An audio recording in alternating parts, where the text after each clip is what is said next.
This is a major issue for the campaign going forward. How do you deal with this, Jason?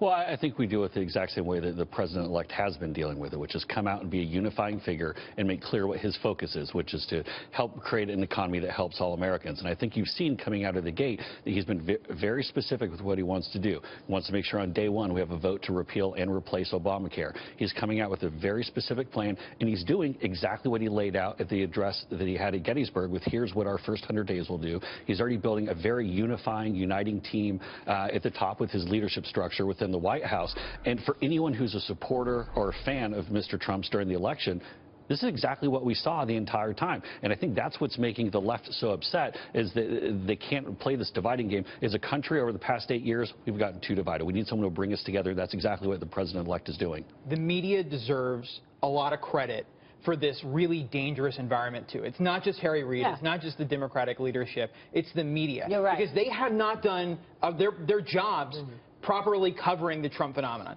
There's a reason that the Midwest flipped for Trump. There's a reason that Democratic strongholds like Michigan, Pennsylvania, Wisconsin flipped for Trump. It's because these voters have been forgotten by the Democratic establishment for decades. There are counties that voted for Obama twice that flipped for Trump. Well, this is a big change, and it comes down to economics, not race. I don't think I think you're skipping around the point that I don't think voters were forgotten. I think voters were going against the kleptocrats, the Clintons, right? I think they were seeing that they were running for the benefit of themselves and not the country. They've done it for 30 years. I think this was a vote as much of against Hillary Clinton than for Donald Trump. Yeah. So I think the Democrats need to recognize that they can't run this country for themselves. It was everything.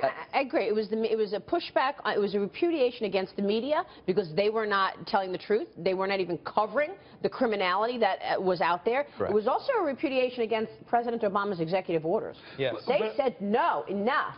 But I'd also say the important point here, too, is that the President-elect Trump gave voters somebody to be for, gave them something to be for during the election. The other side of the campaign down the home stretch had no message, wasn't pushing anything positive. And when voters went into the booth, they had someone with the President-elect that they could vote for. And we're seeing this with this agenda, as you were talking about, these bad trade deals that are hurting American workers.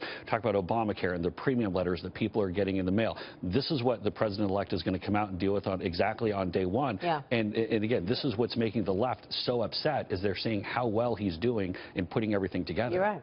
But President Obama has garnered unprecedented power for the chief executive of the country through those very executive orders and those rules. And I think that some people who voted for Trump expect him to not rule by fiat in the way. And that is one concern, is that he works with the Congress in pushing his agenda rather than kind of taking it on himself and making those kind of executive decisions. He's not going to try to be king, right? Well, like President Obama. I know that's where you're going. Well, and you see it with the team he's putting together with Chief of Staff Reince Priebus, with Chief Strategist and Senior Counselor Steve Bannon. This is a team that has both the vision and the relationships and skills to implement what Mr. Trump wants to do. And I think that's, you see this already in what he's putting together. It's the temperament and the judgment that we need as president. We know one thing covering business, though, that co-anything never works. So co-chief operating officers. Right. Is that really, is that the hierarchy? Are they on the level playing field? Is there a hierarchy? He said that they were equal, but how's that going to work? Are they going to be competing? Well, let's make it clear that President-elect Trump is the boss, and he's the one who the voters voted for, and he'll be laying down the vision. That's why I didn't say CEO. I said Chief Operating Officer. Yeah, that's right. This is the exact same team that was so successful during the election, and the fact that it'll end up being north of 300 electoral votes that Mr. Trump ends up getting when they're done finally counting.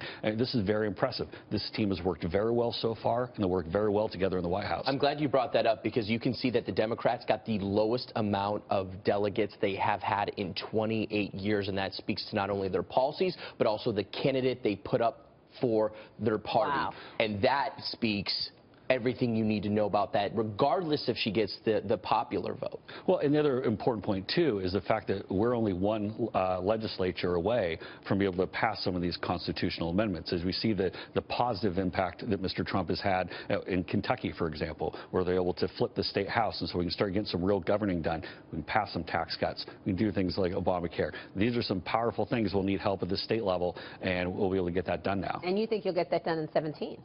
tax reform and Obama replacing and repeal. Mr. Trump has said he's going to come right out with Obamacare, repealing and replacing it, with taking on the tax code so we can go and get our economy going and jobs, jobs, jobs, as he always talks about, and we have to get out there and secure the border. But not replacing it in its entirety, because he did come out and say he's looking at keeping certain things. I mean, the exchanges that were made due to the Affordable Care Act.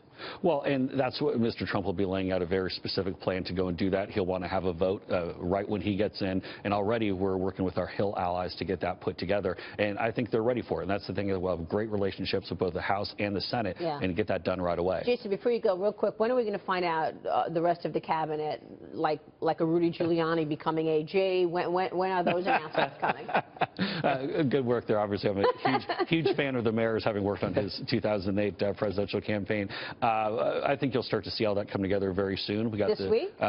Very soon. I think you saw many of the important pieces start to come together with the announcement yesterday with Bannon and Priebus. I think you'll see the rest coming along. But here's the one thing about Mr. Trump is he's going to surround himself with the absolute best people. It'll be a broad team. It'll be a diverse team. It'll be leaders who are ready to take on this challenge and get the country going again.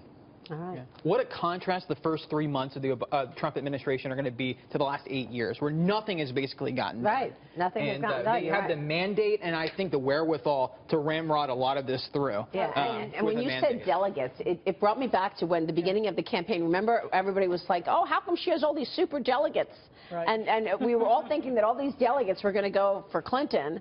And then you just said we had the leading number of delegates. That's pretty impressive. And that's a testament to what Reince Priebus did in the last 8 years in terms of building up those Republican voters in some traditionally Democratic states. Governorships, House, Senate, presidency, all four. And an incredible campaign. Jason, congrats again. Thank you so much. We'll be watching the developments.